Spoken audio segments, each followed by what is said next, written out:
ಅವ್ರದ್ದು 500 ಕೋಟಿ ರೂಪಾಯಿ ಅವು ವ್ಯವಹಾರ ನಡೀತದ. ತಿಮ್ಮಾಪುರ ಅವ್ರು ಹೇಳ್ತಾರೆ, ಕೇಳಿದ ತಕ್ಷಣ ಇಲ್ರಿ ಇದು ಅಧಿಕಾರಿಗಳು ಸುಮ್ಮನೆ ನಮ್ಮ ಹೆಸರು ಹೇಳ್ತಾ ಇದ್ದಾರೆ. ಯಾವ ಸಿಕ್ಕ ಅಧಿಕಾರಿ ಇದನ್ನಲ್ಲ ಆಡಿಯೋದಲ್ಲೇ ಆ ವ್ಯಕ್ತಿ ತಿಮ್ಮಾಪುರ ಅವ್ರು ಹೆಸರು ಹೇಳ್ತಾ ಇದ್ದಾರೆ, ಸಚಿವರು ಮತ್ತು ಆದ್ಮೇಲೆ ಮುಖ್ಯಮಂತ್ರಿ ಅಂತೇಳಿ. ಇದೇನು ಅಂತಿದ್ದು. ಮತ್ತು ಆಲ್ರೆಡಿ ಲೋಕಾಯುಕ್ತರು ಅದನ್ನೆಲ್ಲ ರೈಡ್ ಮಾಡಿ ಹಿಡ್ಕೊಂಡಿದ್ದಾರೆ. ರೈಡ ಪಾಪ ಲೋಕಾಯುಕ್ತರು ಸಾಕಷ್ಟು ಟ್ರೈ ಮಾಡ್ತಾ ಇದ್ದಾರೆ ರೀ, ಎಲ್ಲ ಭ್ರಷ್ಟರು ಹಿಡೀರಿಪ್ಪ ಅಂತೆ ಪಾಪ ಹಿಡಿದು ಕೊಡ್ತಾ ಇದ್ದಾರೆ ವಿತ್ ಡಾಕ್ಯುಮೆಂಟರಿ ಎವಿಡೆನ್ಸ್. ಅದೇ ಸರ್ಕಾರ ಶಿಕ್ಷಣ ಕೊಡ್ತಾಯಿಲ್ಲ ಅಂದಾಗ ಮತ್ತೆ ಹೆಂಗೆ ಕೇಳ್ತಾರೆ ಅಧಿಕಾರಿಗಳು ಸ್ವತಃ ಹೇಳ್ತಾರೆ, ಇಲ್ಲರಿ ಮೇಲೆ ಸಚಿವರಿಗೆ ಬೇಕ್ರಿ ಅವ್ರು ಕೇಳ್ತಾರೆ ಅವ್ರು ಹೇಳ್ತಾರೆ ಅಂತೇಳಿ ಅಂದಾಗ ಸುಮ್ಮನೆ ಸಿಕ್ಕಾಗಿ ಹಿಡಿತಾರೆ ಲೋಕಾಯುಕ್ತರು. ಅದಕ್ಕೇನು ಶಿಕ್ಷೆ ಎಲ್ಲ ಏನಿಲ್ಲ.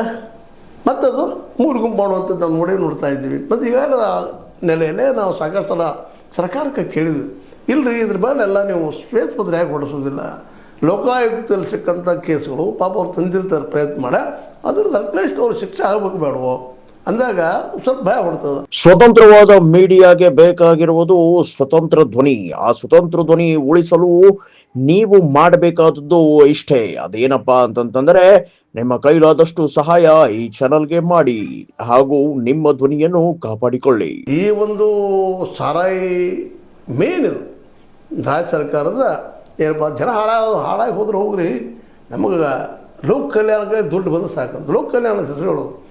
ಜನರಿಗೆ ಏನೋ ನಾವು ಸ್ಕೀಮ್ ಕೊಡ್ತಾ ಇದ್ವಿ, ಅದರಿಂದ ಇಲ್ಲಿ ನಾವು ತೆಗಿತೀವಿ ಅಂತೇಳಿ. ಅಂದ್ರೆ ಜನರು ಸಾರಾಯಿ ಗುಡಿಯಾಗ ಹಚ್ಚಿ ಅವ್ರನ್ನ ದಿವಾಳಿ ಎಬ್ಬಿಸಿ ಮನೆ ಹಾಳಾಗಿ ಹೋಗ್ರಿ ಏನೋ ಆಗಲಿ ಇನ್ಕಮ್ ಬರ್ತದೆ, ಅದು ನಾವಷ್ಟು ಹೊಡಿತೀವಿ, ಪಾರ್ಟಿ ಫಂಡ್ ಆಗ್ತದೆ, ಜೊತೆಗೆ ಒಂದಿಷ್ಟು ಏನೋ ಲೋಕ ಕಲ್ಯಾಣದವ್ರು ಕೊಟ್ಟಂಗೆ ಆಯ್ತಪ್ಪ ಒಂದಿಷ್ಟು ಏನೇನೋ ಅಂತ ಅನ್ನುವಂಥದ್ದು. ಅದನ್ನು ಅನ್ನೋದು ಏನಪ್ಪ ಅಂದ್ರೆ ವರ್ಷಕ್ಕೆ 50,000 60,000 ಕೋಟಿ ರೂಪಾಯಿ ನೀವು ಏನು ಮಾಡ್ತೀರಪ್ಪ ಅಂತಂದ್ರೆ ಈ ನಮ್ಮ